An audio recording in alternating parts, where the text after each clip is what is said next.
स्वागत है आप सबका। आज गणित में जो टॉपिक हम लोग पढ़ेंगे वह है कि अगर संख्याओं का योग आपको मालूम हो तो यह ज्ञात करना यानी कौन कौन सी संख्याओं का योग दिया गया है, यानी संख्याओं का पता लगा लेते हैं। इसके पहले एक वीडियो दिए थे, उसमें भी इसी टाइप का मैटर पढ़ाया गया था, लेकिन उसमें जितनी संख्याएं दी गई थी वो विषम संख्या में थी, जैसे 3। लेकिन हम यहाँ जो चर्चा करने जा रहे हैं वह करने जा रहे हैं अगर इस रूप का हो, जैसे 4 है, 6, या और ले लीजिए आप 8 है, 10 है। अब इसमें पदों की संख्या कितनी है? 4, और 4 जो है वो सम संख्या है। अब 4 में आप बीच वाला पद कहाँ पा सकते हैं? अब जैसे ऐसे समझिए, इन 5 उंगलियों में बीच की उंगली यह है, 2 एक तरफ 2 एक तरफ, लेकिन वह 4 अगर कर दूं तो इसमें बीच वाला कहाँ है? बीच वाला पद कहाँ है? जब आप एवरेज निकालेंगे ना, इन दोनों के बीच में कहीं कुछ आएगा, ठीक। लेकिन यहाँ तो कुछ है ही नहीं। जब पद की संख्या ज्ञात करनी होती है तो दोनों के बीच का कोई अर्थ नहीं होता, वो तो औसत होता है। अब आप देखिए 4, 6, 8, 10, अगर हम इनका योग करें तो 6, 4, 10, 8, 18 और 10, 28, यानी अगर इनको जोड़ें तो यह 28 होगा। अब अगर आपको केवल 28 दे दिया जाए योग और बता दिया जाए कि 4 क्रमागत संख्याओं का योग 28 है, तो उन संख्याओं को ज्ञात कीजिए, या पहली संख्या ज्ञात कीजिए, दूसरी ज्ञात कीजिए, तीसरी ज्ञात कीजिए, चौथी ज्ञात कीजिए, कुछ भी पूछ सकता है। अब योग दिया रहेगा, उन संख्याओं को हम ज्ञात कर लेंगे। आप पूरे योग में पदों की संख्या का भाग दीजिए। अब पद कितने हैं? कुल पद हैं 4 और योग कितना है? 28। आपको ज्ञात करना है उन संख्याओं को, तो आप सीधे सीधे 28 में 4 का भाग कर लीजिए, ठीक। 28 में जब आप 4 का भाग करेंगे तो 7 आएगा। अब आप कहेंगे सर जी ये क्या है? अभी हमने बताया, देखिए आप ध्यान से फिर से देख लीजिए। अगर 4 उंगलियां खड़ा कर रहा हो तो आप बीच की उंगली बता सकते हैं क्या? नहीं, कोई भी उंगली ऐसी नहीं है जो बीच में है। 5 में ये उंगली बीच में है, 2 एक तरफ 2 एक तरफ। लेकिन जब 4 का आप सबको जोड़ करके निकालेंगे ना, तो आप ध्यान दीजिए कि एक दूसरी वाली और तीसरी वाली एक तरफ से जब इस तरफ से चलेंगे तो 1, 2, फिर 3, इधर से भी चलेंगे तो 1, 2, 3, और मिला करके यही दोनों दूसरी और तीसरी, चाहे इधर चलिए चाहे इधर से, दूसरी और तीसरी का जोड़ करके आधा कर दिया, माने इसके बीच में वो संख्या आएगी। जैसे यहाँ आप हल किए थे तो आपने देखा था कि संख्या थी 4, 6, 8, 10, और संख्या कहाँ आ गई मालूम है आपको? अब 4 में देखिए एक चीज आपको जानना पड़ेगा कि 4 का आधा 2, यानी दूसरा पद, तो दूसरा पद 6 ले लेना है, एक पद और आगे बढ़ जाना है 8। इन्हीं दोनों के बीच में यह संख्या आएगी। अगर इतना भी नहीं समझते आप तो कोई बात नहीं, लेकिन क्रम जानने के लिए थोड़ा इसकी जरूरत होगी।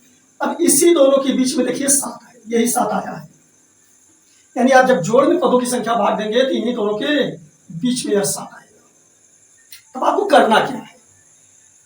आप जानते हैं कि सम संख्या जो क्रमागत होगी तो निश्चित है केवल 2 का अंतर होगा, और आपने देखा इन दोनों के बीच में यह आ रही है संख्या 7, तो इसका मतलब हुआ कि अब ध्यान दीजिए कि 6 और 8 के बीच 2 का अंतर होगा, तो निश्चित है कि 1, 6 और 1 7, यानी 7 एक ज्यादा है 6 से और 8 से 1 कम है, यानी बीच में है। तो आप करिए क्या कि जो औसत आपका 7 आया, और पूरा अंतर चूंकि दोनों सम संख्याओं के बीच 2 का अंतर है और बीच में आया है, तो निश्चित है कि 6 से उसका अंतर 1 ही बचेगा।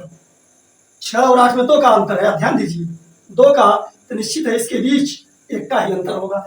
अब जब आप एवरेज निकाल लिए, योग में पदों की संख्या का भाग देने से औसत आता है, तो आप करिए क्या, इसमें से 1 घटा दीजिए, तो ठीक वह वाला पद आ जाएगा जो पदों की संख्या 4 अगर है तो 2 का भाग दीजिए 2, तो यहाँ 4 को 4वां आप समझ लीजिए, बटे 2 यानी 2वां पद आपको मिल जाएगा। अब अगर इसी 7 में एक और जोड़ देंगे आप, तो आपको अगला पद मिल जाएगा 8वां। तो ये 2वां नहीं होगा, 2 का भाग आप दिए तो 2वां हुआ 4 में। अब एक और आगे बढ़ जाइए, मानिए तीसरा पद होगा। 8 जो है यह तीसरा पद हो जाएगा। ठीक, इस तरह से आपको 6 मालूम हुआ, 8 मालूम हुआ। अब आप जब दूसरा पद 6 जानते हैं तो पहला पद आप 2 घटा करके प्राप्त कर सकते हैं। 6 में से 2 निकालेंगे तो पहला पद 4 आ जाएगा, और 8 में 2 जोड़ेंगे तो अगला पद 10 आ जाएगा। यानी सारी संख्याएं मालूम हो जाएगी। अब आइए एक साथ इसका उपयोग करते हैं, तब आपको बात अधिक समझ में आएगी। चलिए अब हम जैसे मान लेते हैं, छोटे उदाहरण से शुरू करते हैं कि मान लेते हैं कि 2 सम संख्याओं का योग 10 है, तो उन संख्याओं को ज्ञात कीजिए। पहला ले लेते हैं। अब अगर योग 10 है और 2 क्रमागत सम संख्याएं हैं, तो आपको कर क्या देना है कि 2 संख्याएं हैं, इसलिए 2 का इसमें भाग कर दिया। ध्यान दीजिए, यानी पदों की संख्या यह हम 2 मान ले रहे हैं। अब ये सम संख्या है, आप समझते रहिए। तो 10 में आप 2 का भाग देंगे तो कितना आएगा? 5। अब सम संख्याएं हैं तो वही हमने बताया, एक आप इसमें से कम कर दीजिए, तो 5 × 1 करेंगे तो 4 आ जाएगा, और 5 × 1 करेंगे 6 आ जाएगा। 2 संख्याएं थी, ये 2 संख्याएं मालूम हो गई आपको, 4 और 6। देखिए दोनों का योग 10 हो रहा है।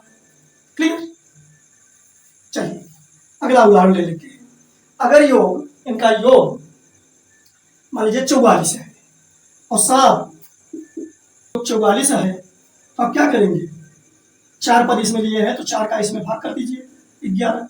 मान लीजिए हमने पदों की संख्या 4 ले ली है, ये पदों की संख्या समय ही लेनी है, तो 4 का भाग देंगे तो 11 आएगा।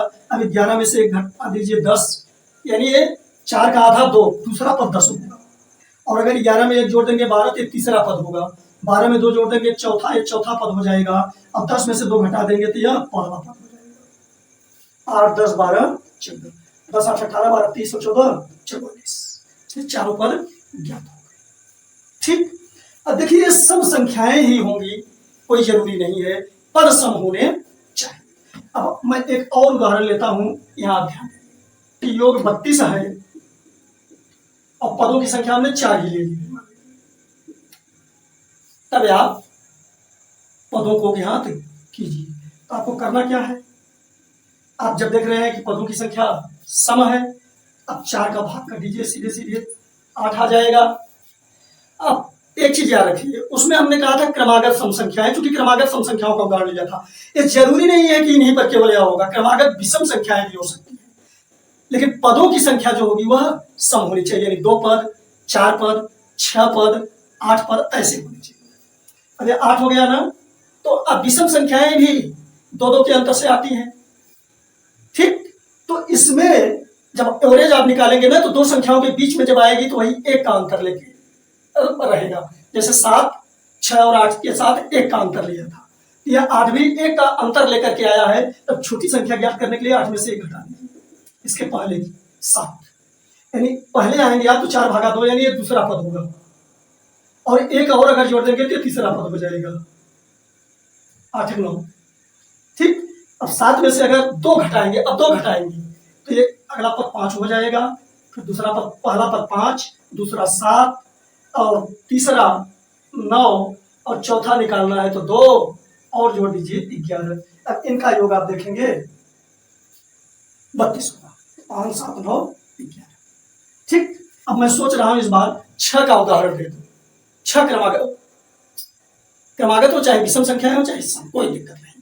ठीक, चलिए मान लीजिए कि हम योग ले रहे हैं 48 और यह बराबर 6 है, यानी पदों की संख्या 6 है। आप इसी पर ध्यान देंगे, ये सम है, पदों की संख्या सम होनी चाहिए। तब आप क्या करिए, अब मान लीजिए कि आपको संख्याओं को ज्ञात करना है, आप करिए क्या कि 48 में 6 का भाग कर दीजिए। देखिए जो पिछला वीडियो है जिसमें पदों की संख्या विषम होती थी, वो आप देखेंगे तभी ये देखने में मजा आएगा। अब 48 बटा 6 करेंगे तो यह 8 हो जाएगा। ठीक, अब 6, अब ध्यान दीजिए 6 का अगर आधा करते तो 3 आएगा, 6वां इसका अर्थ निकालेंगे 6वां, और यह 3वां, यानी आप ध्यान दीजिए कि 3वां पद निकालने के लिए इसमें से आप 1 घटा दीजिए, ये तीसरा पद हो जाएगा 7। 1 और जोड़ दीजिए, अब इसमें 1 जोड़ दीजिए, 8 1 9, ये चौथा पद हो जाएगा। अब इसी के आगे पीछे आप चल करके शेष पद निकाल लीजिए। अब दो दो के अंतर से घटिए। अब 7 में से 2 गए 5, 5 में से 2 गए 3। अरे चूंकि आपने देखा तीसरा पद था तो 2 पद ही पीछे आएंगे ना, पहला दूसरा तीसरा हो गया, ये चौथा हो गया, और 9 2 11, यह पांचवा हो गया, 11 2 13, छठवां हो गया। आशा है आप समझ गए होंगे। आपको मजेदार लग रहा होगा, चमत्कारिक लग रहा होगा कि केवल योग मालूम है, अनुसंख्याएं हम निकाल ले रहे हैं। ठीक, अगर अच्छा लगे तो चैनल को सब्सक्राइब कर लीजिए। इसी तरह से गणित की सारी चीजें आप तक पहुंचेंगी